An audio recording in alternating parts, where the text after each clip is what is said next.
Hello and welcome to Brooklyn Elected Officials. I'm Brooklyn District Attorney Charles Hynes, and today I'm joined by Michele Kircshbaum, Director of Programs for the New York Peace Institute, and Dr. Susan Fox, Founder and President of the Park Slope Parents. Thanks both of you for joining us today. First, let me start with you, Doctor. Can I call you Susan? You can call me Fox. Okay, fine. What's Park Slope Parents all about, and why did you start it, and what kind of goals do you have for it?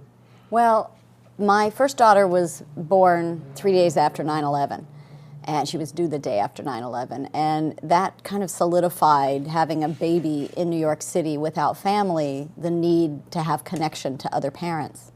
And so I started a small Yahoo group and invited all the people that I met in my building and on the street and in my mommy's group and at the stoop sales. And it grew, and about a year later it was 450, and 2 years later it was 2,000 people, and it just continued to grow, and we ended up needing a website to house some of the information. And there wasn't, at the time, there wasn't a big need for me to make it into a business, but in order to connect to the community, we decided, you know, we need to make this into an entity that can sustain itself so that I can run it. And not have to feel like I'm trying to make money in another way. And it's built a community that people actually moved to Park Slope because they said, I heard about Park Slope Parents. And it's grown to 4,500 families. It's 4,500 families right now. And you say it's a business. What kind of business? Well, we have website advertising, and we charge a membership fee to help cover the costs of running the website. And we have actually 90 different groups. We have an advice list, and there's 5,000 people on that because you can join your spouse if you're the husband and wife. And then we have baby groups. If you're pregnant, you can join the baby group. And there are bilingual groups. There's a career networking group and a classifieds list, which is like a Craigslist on steroids for Park Slope. So. And these are all of the services people These are can all access. the services, and it takes time and effort, so we decided to start charging a membership fee. And do you have meetings among these groups? Do you break them up into? Yeah, there's the baby groups, the pregnancy groups meet beforehand, so they have camaraderie and can feel like, oh my gosh, here's somebody who understands exactly what I'm going through when my baby is 2 weeks old and they have baby acne, and oh my God, are they diseased? And so it's a lot of community that's built at the larger level with the larger groups, and then within these smaller groups. Do you run the site as well? Yes. So you're the one who emails all the information? Oh yeah, a lot of it. We have a couple of. I say we have 2.84 employees. So we have a couple of consultants. And you teach as well, right? I teach at NYU. I teach a graduate class at NYU in the Media, Culture, and Communication department. And how many credits do you teach? How many credits? I think it's a 4-credit class. Really? Yeah. Okay. And it's full-time. It's a part-time professorship, no? Yeah, it's an adjunct professorship. Okay. And how often do you go to NYU? I usually teach one semester a year, and it's a weekly graduate class. It's 2 or 3 hours because you teach, right? Yes, I do. Yes. I teach drama. How to be a trial lawyer. Drama. I've been doing that for 27 years, believe it or not. So, Michele, Peace Institute. For those who are watching, and have seen me before, like I say, another one of these way out groups that you're involved in. What is the Peace Institute all about? And tell me first, though, about your experience with Safe Horizon and how you get involved in it. Well, the New York Peace Institute is a community mediation program. So our business is really helping people who are in dispute. And people who are involved in some kind of a conflict will come to us through various sources, through various referral sources, and we train mediators to help them avoid violence, avoid court, and try to resolve the matter in a more collaborative way. The New York Peace Institute used to be a program of Safe Horizon. Which is an agency that provides services to victims of crime and abuse.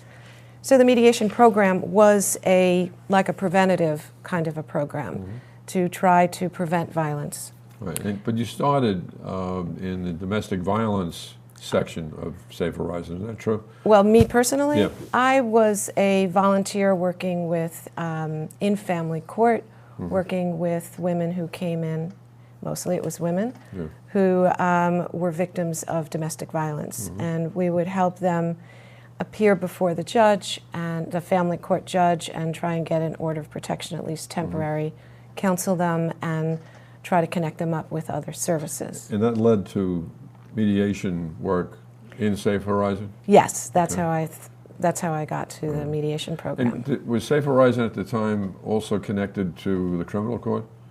Safe Horizon has offices in criminal court, family court, to help victims who come in of any kind of crime. Yeah, and that's they've had a presence there for many years. No? Many years. It's so when the Peace Institute and you created the Peace Institute, right? Well, I helped. Yeah. Okay. I you were was the main organizer, no? one of them. Okay. So modest. So did you then replace Safe Horizon and the functions they were involved in? No, we split from Safe Horizon Okay. because our missions didn't really fit too well. I mean, we were together for a long time, but we really wanted to work more with defendants, and Safe Horizon is really about working with the victims. And particularly domestic violence victims. As well as others, yeah. And they do a terrific job. So, on average, how many cases do you get which involve referrals from, say, the district attorney's office? Oh, we have a wonderful program with the DA's office. So we're getting now about... This is the time to canonize Mike Ryan. Okay. Mike Ryan is our point person over there. So he's wonderful. And he has helped train the ADAs on what mediation is and why it might be useful. So the ADAs who are dealing with the complaining witnesses can talk about mediation as an alternative to moving forward with this case through prosecution. So we get about 20 cases a week. A week. Now, why should the DA's office, when the traditional goal is, traditional prosecution, why should they be involved in referring any case to the Peace Institute? Why is it their obligation to prosecute on behalf of complaining witnesses? In many of the cases that we see, well, I think in part what the DA's office recognizes is that giving the parties involved in a dispute that escalated to a crime the opportunity to try and resolve that underlying issue that caused it to begin with will prevent this from happening again. Because many of these cases, honestly, that we're getting are crimes between family members. So you have adult siblings or an adult and their parent or cousins or some relationship. And they don't really desire to move forward. And I think that giving them the opportunity to really work it out is much better than going through the court system for a crime that maybe no one really wants to prosecute. And where else do you get referrals from? We get some referrals from civil court, so folks who go into civil court who might have a lawsuit for either a small claim or a large claim. Right now, their court dates are way months ahead. And having the opportunity to negotiate out a settlement is very attractive most of the time. So we get a lot of our cases are civil cases as well. I mean, I can understand someone representing someone in the criminal court, but do you get any pushback or resistance from attorneys who are representing folks in civil disputes, or do they welcome your mediation efforts? We find that they welcome it because going through civil court is usually not a rewarding process. There's a lot of adjournment dates, so you keep coming back, and it's very costly. So having the opportunity to try and settle this dispute and settle the matter is attractive a lot of times. And do you have a presence in any other county in the city? We are in Manhattan as well as Brooklyn. In the criminal court as well? Not in the criminal court. Okay. We haven't been able to foster as good a relationship with the Manhattan District Attorney's Office at this time as we have with the Brooklyn. Oh, I think that'll change, though. I really would do. hope so. I'm very, very fond of Cyrus Vance, and I think that he will eventually see this as a real positive alternative to what he's doing. Tell me about the Great Park Slope Halloween Parade. Oh. So I've been helping with the Halloween parade for about 5 years, and it's the largest children's parade, we think, in the United States. Wow. Yeah. And we get elected officials to come. We walk down the street, and but the neat thing about it is we say it's the largest because everybody joins in the back. Mm-hmm. So you join in the back. 3 or 4 years ago, we started adding giant puppets. Teresa Linehan from the Puppeteers Cooperative has built us 15 feet sun and moon, and we have a 20-foot mermaid. You've been in the parade. Yes, I have. And it's a wonderful night and it's not, it hasn't been branded and Disneyfied, and it's just a really neat kind of community event. And I recall when you were running it, the night of, you were a bit frazzled. So me frazzled? Never, never. It's all in the presentation. But I guess you're happy you've moved beyond that as the former organizer, right? Right. I'm the co-organizer who has enough under her belt that she doesn't need to be that frazzled. So we have two special young women with us, but they're also extraordinary, and they are part of our Extraordinary Women's Program, which was started, I guess, almost 6 years ago. And each year we honor 32 of the extraordinary women of Brooklyn for Women's History Month, Women's History Month, and Mary Hughes is my confidential assistant, was the creator of this wonderful program.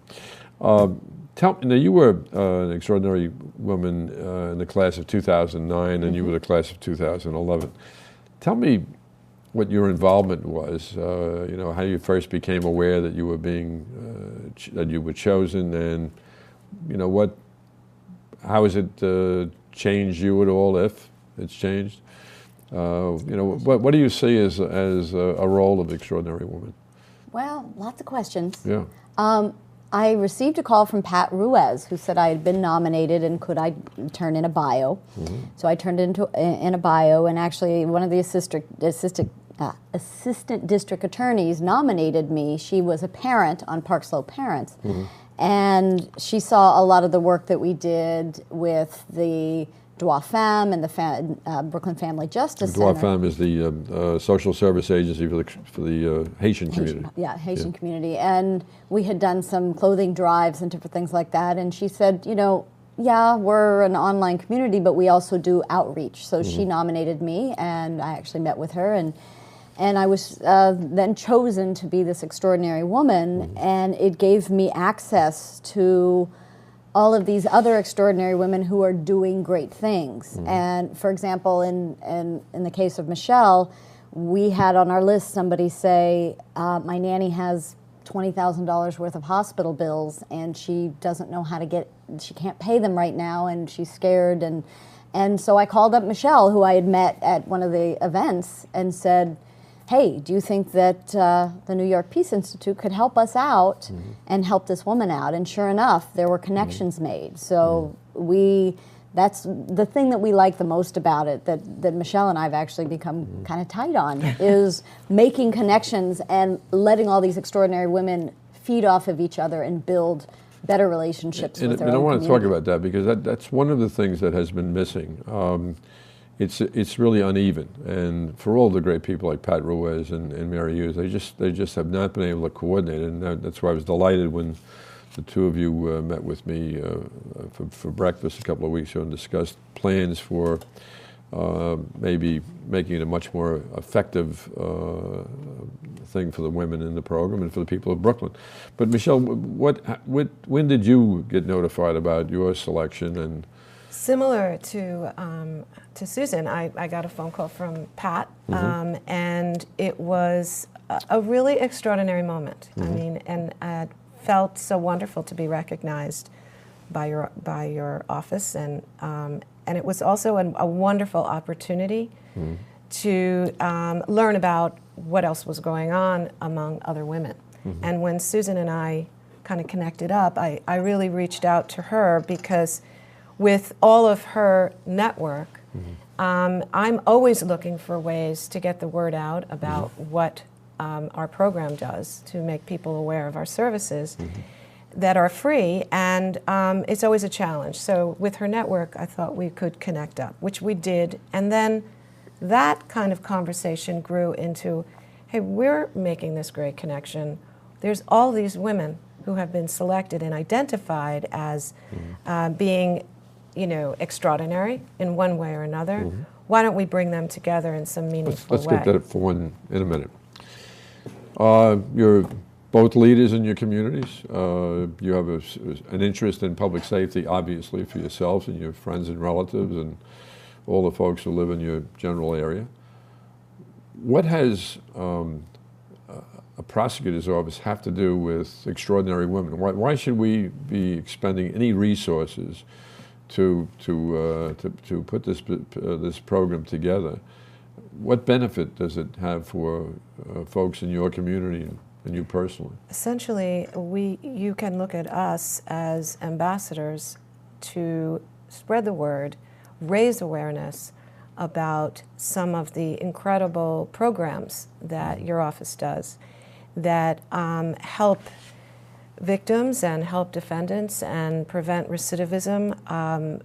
It is just a natural thing that people like us who do have connections to other organizations and other people could be in a position to reach out to them and help raise awareness, because people just don't know. And what you're doing, honestly, is more extraordinary than any of us. And so it's really wonderful that we can have the opportunity to do that. So I would say act as your ambassadors and really raise awareness in this borough about lots of those programs. The only extraordinary thing I really did was hire very smart people who identified very smart people. What's your take on this? My take on this is I had no idea what the DA's office did. None whatsoever. And I had the same view and had watched all the crime dramas, and that you guys just put people in jail. And so to be chosen and to be taught about what your office does in decreasing recidivism and trying to connect with the community and make people who are maybe going down the wrong track change direction. For example, we heard about the sex trafficking unit that was starting, and we reached out to the Park Slope Parents members and said, we're going to do a toiletries drive. Some of these people come off the streets, they have no clothes, they can't take they have no shampoo, and we collected 20 boxes of toiletries for the sex trafficking unit. That would have never happened if I wasn't an extraordinary woman. It was magnificent.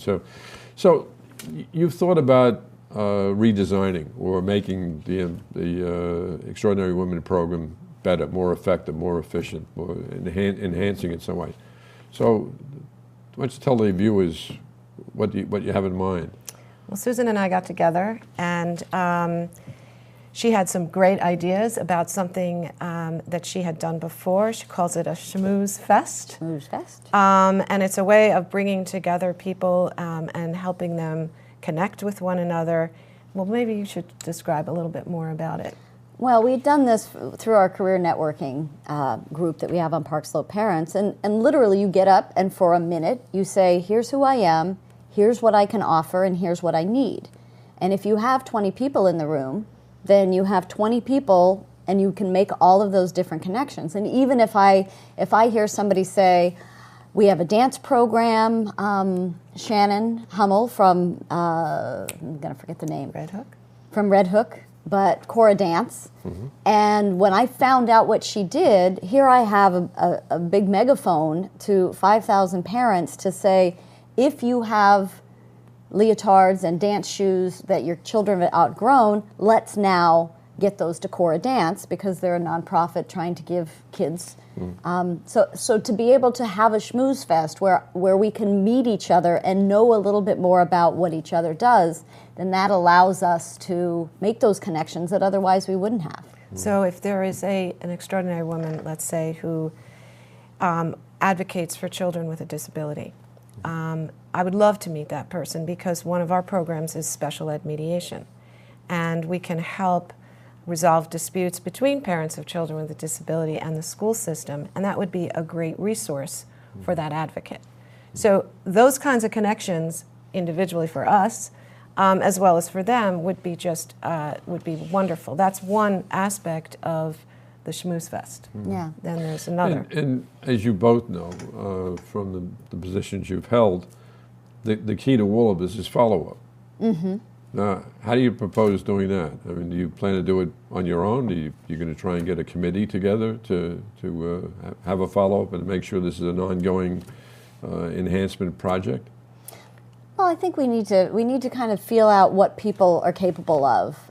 We have, when I became an extraordinary woman, I set up a Yahoo group, which is what Parksville Parents is on, and I took all the emails of all the extraordinary women so that and I've used it and other people have used it to get the word out.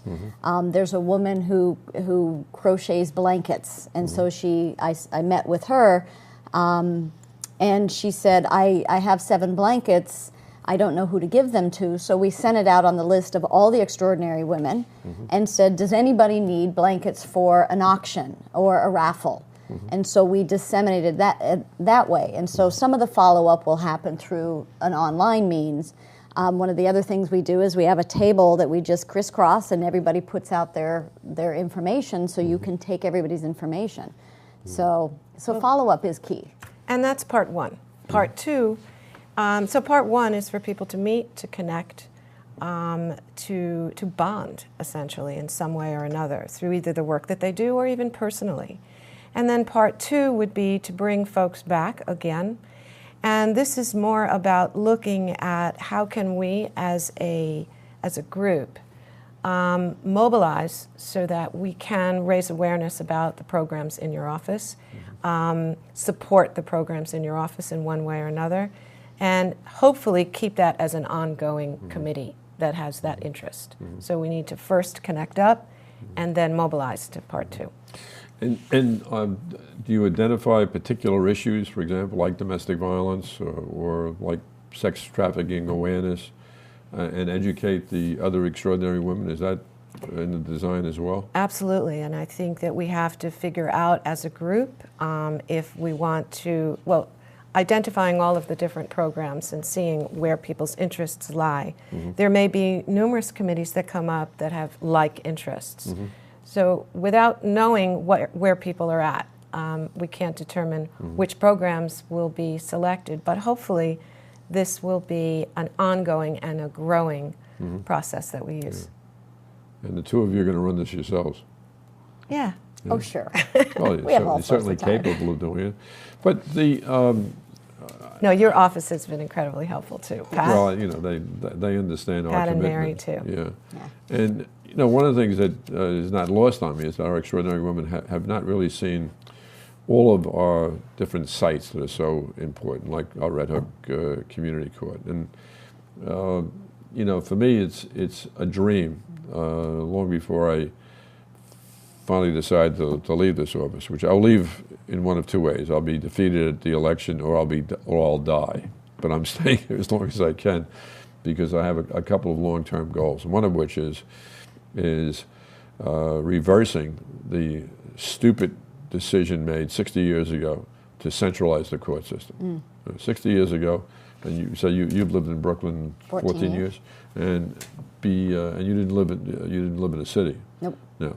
So in 60 years ago, we had local courts everywhere in New York City. We had magistrates' courts, municipal courts, and it allowed folks in the neighborhood to, within blocks of their houses, to enter a court and see justice up front. And when this idea was formulated, it was supposed to be to make it more efficient, and it would centralize the justice system. And what no one realized, that was when the courts went downtown in each of the 5 counties, all of the credibility that was in the neighborhoods went with them. So the Red Hook Community Court is an attempt to reverse that, and the next community court will be in Brownsville. But it seems to me that because of the extraordinary community leadership of each of the ambassadors or extraordinary women, they can be a great resource to galvanize support among elected officials to help us in the reversal. What other kinds of things do you think we can do for the Extraordinary Women programs to make it more effective and more efficient?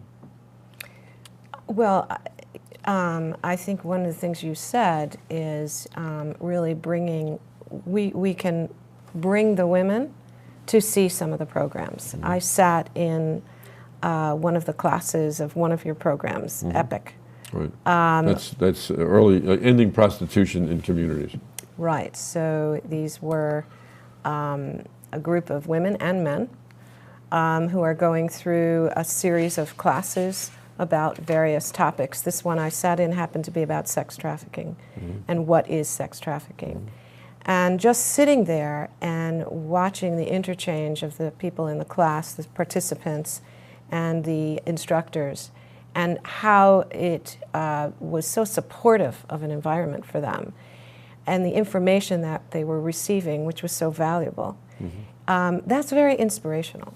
And that is more, I think, what some of the extraordinary women need. They need to really see firsthand, not just read it on a piece of paper. So I think one of the things that we can do is try to organize field trips, essentially. Yeah. And the STAR program, you're aware of our STAR program? Yes, I am. Saving Teens at Risk. That's the flip side of the older prostitutes. Our John School, have you seen our John School? I haven't seen John's. Yeah, I've Got to seen some go see video. John School. I've been to Calm Alert. Yeah, I know that. Yeah, that's our reentry program. I don't dare go to John School because I think something happens in there because of some 2,500 men. Only 14 have been rearrested, so they must scare the heck out of these people. Tell me, do you think the Extraordinary Women, at least a committee of them, ought to be involved in selecting future Extraordinary Women? Absolutely. Good. And I think there is some. I nominated Kim Mayer from the Old Stone House. All right. And I've got a couple other people in mind for next year. And we're just going to make this an exceptional program, and maybe someday people will understand that they should have a program like this as well. That's all the time I have. And I'd like to thank my guest, Michele Kircshbaum from the New York Peace Institute, Dr. Susan Fox of Park Slope Parents, and thank you all for watching Brooklyn Elected Officials on the BCAT TV network. Thank you. Thanks. Yes.